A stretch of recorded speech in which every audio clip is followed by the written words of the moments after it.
Okay, he made me a little old. 30 years, it has been a long time. So thank you for that welcome. Thank you for the new members joining us. Thank you all for showing up today. I'm starting with a story out of Love Poems from God. This is a collection of voices from the East and West, and this voice that we're hearing from now is Hafiz. Once a group of thieves stole a rare diamond larger than 2 goose eggs. Its value could have easily brought 3,000 horses and 3,000 acres of the most fertile land in Shiraz.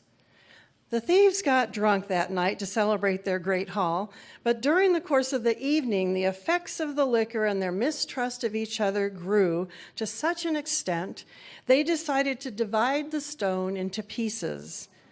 Of course, then the priceless became lost. Most of us are lousy at math and do that to God, dissecting the indivisible one by thinking, by saying, "This is my beloved. He looks like this and acts like that. But how could that moron over there be part of God?"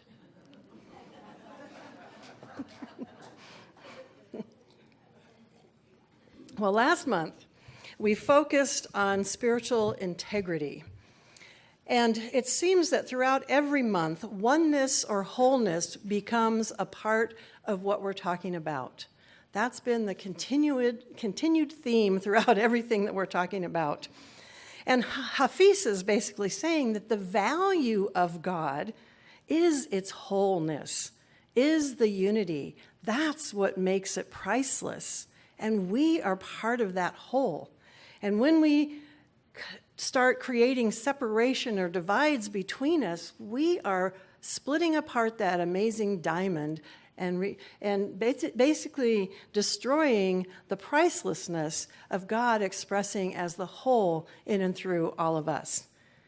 We destroy the pricelessness of the whole when we let differences divide us. When we let judgments create beliefs or laws or social systems where some people are seen as good or better than, and some are seen as bad or morons or even evil. In the reading that Bob did for us, Holmes said, remember that wholeness cannot will to create apartness. So the wholeness of God itself never wills for us to create these types of separations between us. And so this month we're going to dive even deeper into this concept of unity and oneness and wholeness.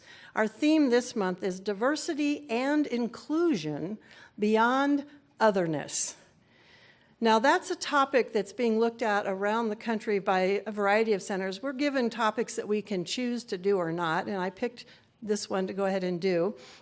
And I have to admit, I picked them a while ago, and then I'm going, what exactly does that mean? What does beyond otherness mean? Well, Ernest Holmes said, there is no reason then why you should not cooperate with all classes of people, never being arrogant. Arrogance is ignorance. Everyone is of the same spirit. Heaven has no favorites. And that also comes out of the Essential Ernest Holmes, but they were quoting in there from an article he wrote in the Science of Mind magazine back in 1931. And so I do agree that often the separations that we create come out of our ignorance. And when I'm using that word, and I believe the way he was using it, it means we're not educated on a certain topic or a certain group of people. We don't understand or know as much as we could know. And so it's that ignorance that allows us then to destroy the pricelessness of the whole. It's that ignorance that allows us to let our judgments create beliefs and laws and social systems that separate us from each other. So this month, I am proposing that we intentionally address areas within ourselves where we might still have some ignorance. If there's a group of people or even a person where you might feel they express as other than you, and you could learn more about them or their culture or their belief system or the teachings that they espouse to. This month, I'm encouraging you to do that. Ernest Holmes says we stay open at the top, which means we are always open to learning more. We never believe that we know it all in this very moment. We know what we know, and we stay open to learning more. We stay open to dispelling any areas where we might be feeling arrogant out of our ignorance.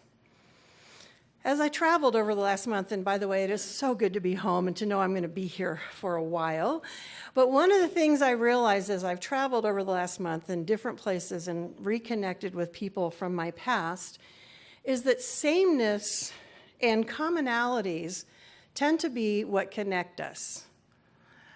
If you are traveling and you see somebody wearing a t-shirt that has your alma mater on it, it's like, oh, I went to that same school, and immediately two strangers are talking like they're old friends. Or you could sit next to somebody in an airplane or an airport, and they're reading something that you've either read or you're interested in. Oh, that looks really good, or I read that, isn't it great when blah-da-da happens, and immediately you're talking, you've got a connection.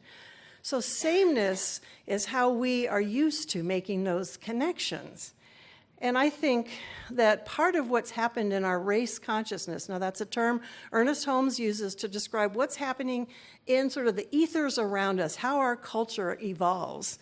And so how our culture has evolved is then that difference or otherness is used to separate us, sometimes even repel us one from the other. So why have we allowed that to happen? As I was contemplating this, I thought, why can't we let difference move us into intrigue, interest, move us into that place where we're, oh, I've got more to learn. So I thought, in order to shift how we approach or are approached in our own lives with difference, we might need to start with some of the small stuff, what I call the small stuff. So in a group like this, where we figure we've got some commonalities, I encourage you during the lunch, because we always have a meal after the service, to talk to your neighbor and discover two things you have in common, but then try and find two things that you don't have in common.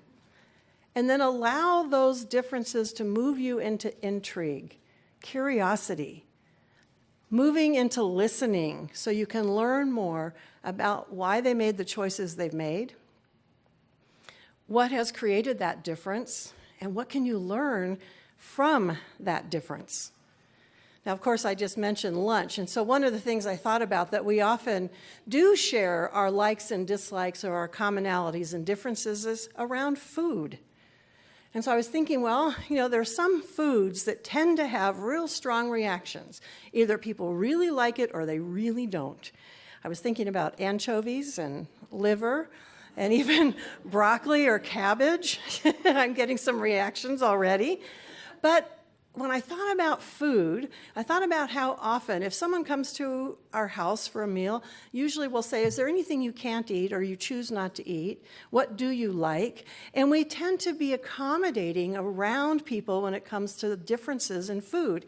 In fact, here, one of the biggest challenges that the early planners of the meals had was accommodating all the differences of how people eat. But I don't know about you, but I have never gone into a store that has a sign on it that says, anchovy eaters are not welcome here. She's never seen that either.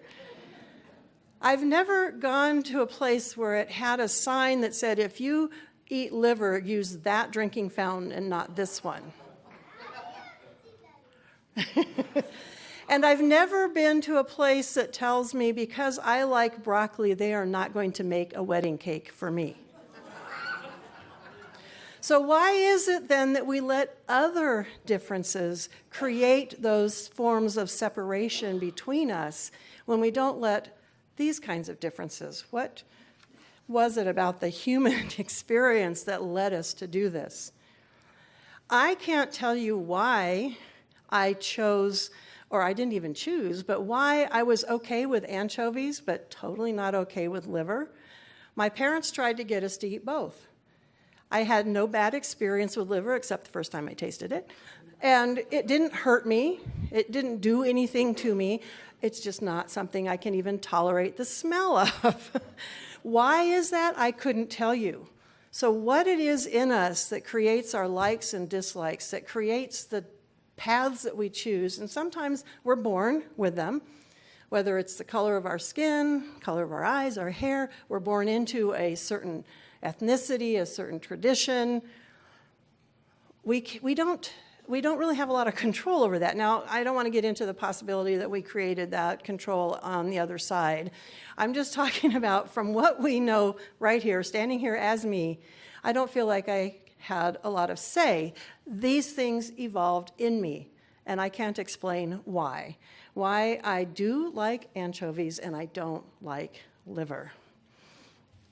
So, again, I figure we can practice letting our sameness continue to connect us, but then seeking ways to let our differences, all kinds of differences, move us into intrigue instead of into separation.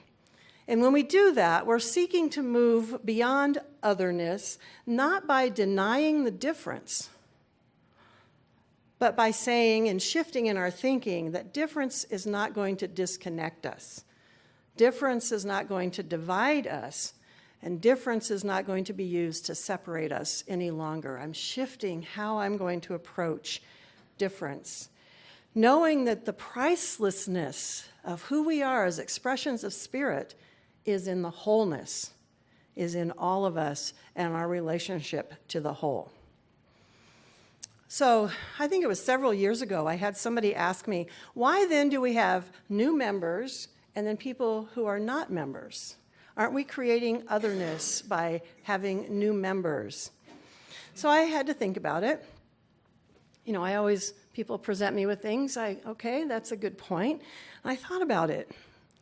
And then I realized that I think that in history, membership in some places has been used to separate.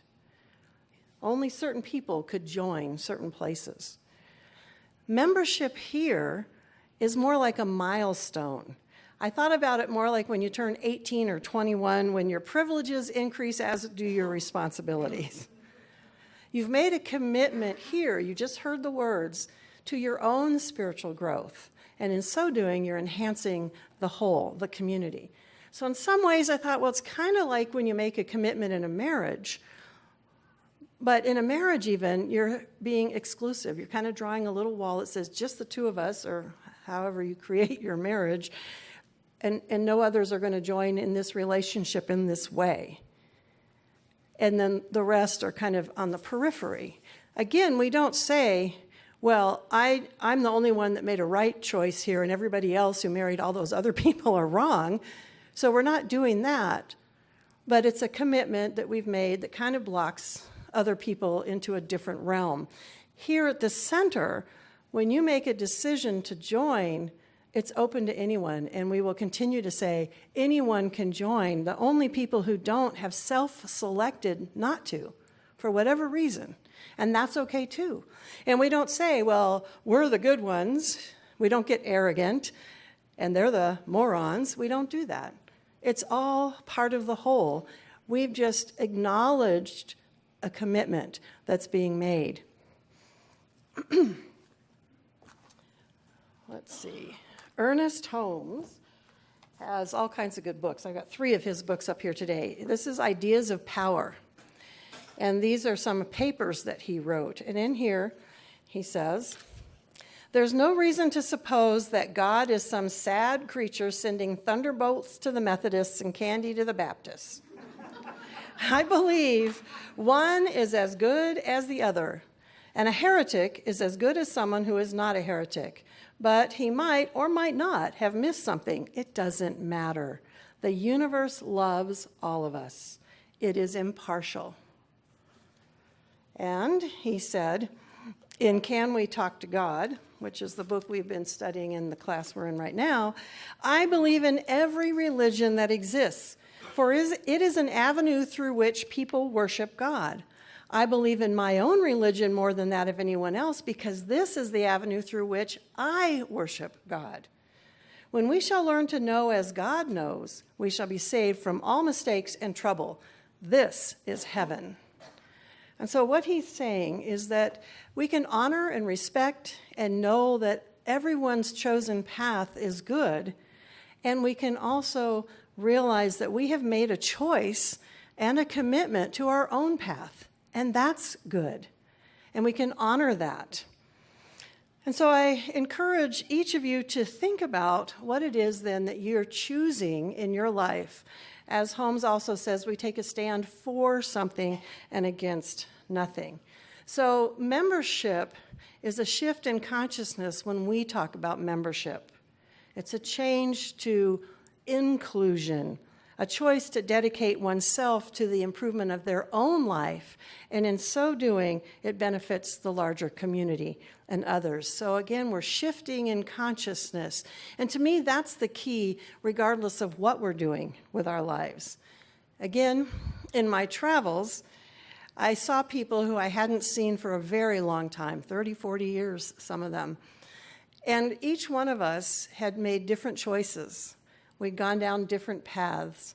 We are expressing in different ways. We've made different job choices, lifestyle choices.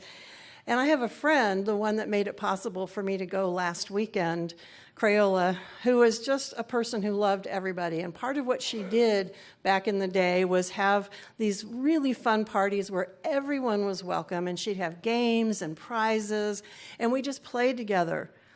And she's the one that's kind of kept us connected to each other over the last 30, 40 years. Well, what I noticed as we all came back together to honor the life of one of our friends who passed is that even though we made a whole bunch of different choices and went to different places in the country, what still remained was love. There was a real strong connection between all of us. We just picked right up where we'd left off. That love was still there and very much present. The other thing I realized is that there was a way back then, 30, 40 years ago, where I didn't understand love the way I understand it today. There was a way that I didn't let it in. I knew these people loved me, but I was not really able to receive it. And I see love in a whole different way today, especially now that I know it to be a quality of God that's moving in and through me and everyone else. And so when I saw this that Rumi wrote, "Your task is not to seek for love, but merely to seek and find all the barriers within yourself that you have built against it." Yeah, I'm going to say that again. This is Rumi. "Your task is not to seek for love, but to merely seek and find all the barriers within yourself that you have built against it." And as I started contemplating that, one of the things I thought about is we can build barriers to receiving love. We also can build barriers to letting our love go out. In the Healing Consciousness group, we were given a mantra this week by one of the people who attends, and it was this: I am love. I am loving. I am loved. I am lovable. I am love. I am loving. I am loved. I am lovable. So I want to share that with you so you can try that on this month as well. So as usual, changes in consciousness take place starting within ourselves. And I think the number one thing that helps us to shift in our approach to people who might be other than us or different is when we build our own self-love to begin with. Once we're filled up there, we can take our love out then into the world. Another reading from the Essential Ernest Holmes. He said, "A false fact is neither person, place, nor thing to the one who uncovers it, and once uncovered, it has no place in which to hide. The illusion, seen and understood, is made negative in the experience of the one who suffered by it. While it is true that wrong conditions exist, they could not remain unless there was someone to experience them. Consequently, the experience must be in consciousness. Change the consciousness and the false condition will disappear. Conditions are not entities, we are entities. Cannot that which is conscious cast out that which has no consciousness? If we properly understood, we would be able to remove false conditions as easily as Jesus did. He knew, but our faith is weak. We must strengthen it, and we can. And so again, when we think about false conditions, I think about those things that are created by our ignorance and by those barriers to love that we've created in our lives for whatever reason. So this month I have a twofold challenge for everyone. The first one is to increase your own self-love. Take some time, whether you're looking in a mirror or throughout the day, when you think about it, to tell yourself that you love yourself. And then use that mantra: I am love, I am loving, I am lovable, I am loved. And then explore what barriers you might have within you that are blocking you from receiving love or in giving love. And this is where, again, I'll encourage you, if there are areas there that need to be healed, work with a practitioner. Give me a call.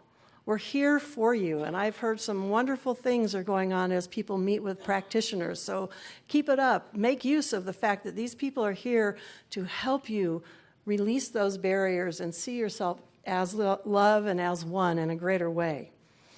So once we do that, that's the first part. Part two is then to take that love out to the other, to remove the barriers that we might have between us and those that we see as different or as other. To heal from all those isms that are chisms in our life that are created by ignorance and that barrier to love. So how do we do that? Well, first of all, I think it's important to recognize that there are people, right, in this community as well as beyond us, who feel and experience marginalization, feeling marginalized, like they are left out in some way of the mainstream. They have been what I called otherized. They're seen as different for some reason and might not be included for whatever reason in certain areas of their lives. And in order for us to heal that, we start within our own consciousness. We shift our consciousness, strengthen our faith, our spiritual integrity, so that we can create change and see difference as something where we can start to include and have intrigue. And so one way to do that is to become an ally for whatever that group or person might be that you feel is different from you. An ally is a term that's being used more and more today. It refers to side with or support. Synonyms are to unite, join, band together, collaborate, align oneself, make a common cause. So you can have allies in all different areas. The area that I Googled and looked up was how to be, as a white person, an ally to people of color. And there's all kinds of stuff that you can find if you just search for it. We talked about allies when we have the group PFLAG, Parents and Friends of Gays and Lesbians, is a group that formed to be allies to the gay and lesbian people in their lives. An ally, again, someone who's supporting and standing by their side. We also knew back in the day when we were, well, we're still working on it in some ways, when women were seeking equality, we needed male allies in order for that shift to happen in society. In religious science, I think we tend to believe that we have it all going on when it comes to inclusion and being open to diversity. And I think it's because we have it up here. We know we believe that. And we might even have it in our hearts. But how do we take it into the reality of the expression of our life? And so that's what I'm going to be talking a little bit more about here today, and throughout this month I encourage you to think about. So again, like I said, step one is self-healing, looking for the places to love yourself and love others. Step two is to resist justifying or defending why you might be where you are today. You know, there's no need to justify how you might have ended up ignorant. You know, just say, okay, I'm ready to learn. You don't need to defend or justify, but just be conscious of moving into an openness to learning. Again, remembering that we stay open at the top. And when I said I Googled, one of the things that was really interesting is listening was key in a lot of the things I read, and I thought you can listen in more ways than one. We think of listening as face-to-face, person-to-person, but you can listen through reading books written by people from whatever community you want to learn more about. You can listen by going online. They have workshops where you can actually take tests and see where you fall in the realm of being an ally for whatever that group is you want to be an ally for. And then there's workshops right there online that you can take. Or you can listen to videos that are on YouTube or blogs that have been put out there. So there's a lot of ways that you can listen to the words and the voice of people in different arenas than where you might feel you are. In college, I studied all kinds of cultures. I'm something about it I have always loved. I've loved learning about different people and groups that are different than me, and I spent a lot of time studying the African American culture. And yet when I Googled, I was already learning more on how I could be a better ally, how I could open more to really hearing what's going on in communities that I'm not in every single day. So it's important, I think, for us to continue to be open to learning and growing. So one thing that I think also helps is if we take the time to look in our own life at where we have what is called privilege. Now, some people go, oh, I don't have any. Just breathe. If we're sitting in this room, we have privilege, okay? So it's okay to just take the time to look at what that means. Again, we're all parts of different types of communities. Privilege can show up in race, in gender expression, in sexual orientation. So there's a lot of ways that we can hold privilege. And this, I thought, was a really good statement toward it. This was one of the articles I found called Becoming Trustworthy White Allies. It's by a woman who's white who has done some study and research on how she can be a better ally. And she says it's important to make privilege visible. So her definition, first of all, privilege is when we are granted unearned privileges and structural power simply by reason of our race, and I'll add, or our gender, or our sexual orientation, sexual expression, without regard for our personal attitudes, values, and commitments. And then she says, making privilege visible to ourselves and others demands constant vigilance. Without that vigilance, we are indeed dangerous because we behave like dinosaurs that drag a large tail behind us, unable to see the tail and convinced of our good intentions, we are oblivious to the havoc we wreak as we move through the world, knocking people over and flattening things in our paths. How do we do this? By presuming we can speak for others, by imposing our mission, our outreach projects on others, by discounting as ungrounded the fears and criticisms voiced by the others, by dismissing their pain as overreacting, accusing them of playing the race card or the gender card or whatever card we think they're playing, when they call us on our oppressive behavior, and then shifting the focus to our hurt feelings. See how that works? Instead of keeping the focus on what really needs to happen here and how can we shift our consciousness to move beyond otherness into a greater sense of inclusion. So right there is a lot to take in. These are suggested, a lot of these are, there's exercises and things that can be done in workshops. So I encourage you, again, to take the time to look within and discuss it with your friends. Discuss how privilege shows up for you and how you might be able to open a little bit more to learning more about other communities. And so another thing that was suggested here is as you go through your day, whether you're watching maybe TV, look at the commercials. Listen to conversations around you with your friends, with family, whatever groups you might be a part of. Listen again to what's going on around you. As you walk through stores, Look at how things are set up and what kind of pictures are on the items that are for sale. And then you can ask yourself these questions. Whose voices are being sought out and heard? Who decides what is right, beautiful, true, and valued? Whose cultural perspectives are overrepresented and whose are underrepresented? Who is seen as important to this mission, whatever it is, whether it's an advertisement or a show or the display in the store? Who is seen as important to this mission and who is seen as unimportant? And then remember that as allies, as we learn more, as we educate ourselves, we can shine light lovingly on every program, ministry, and endeavor that we are engaged in.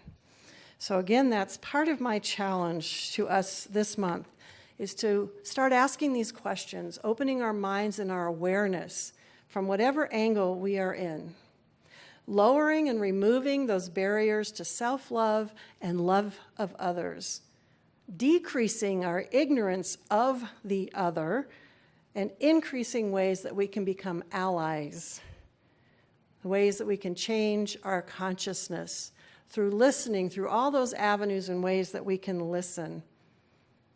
Let our commonalities continue to connect us, but let our differences intrigue us and inspire us to learn more. And should any discomfort arise, become silent.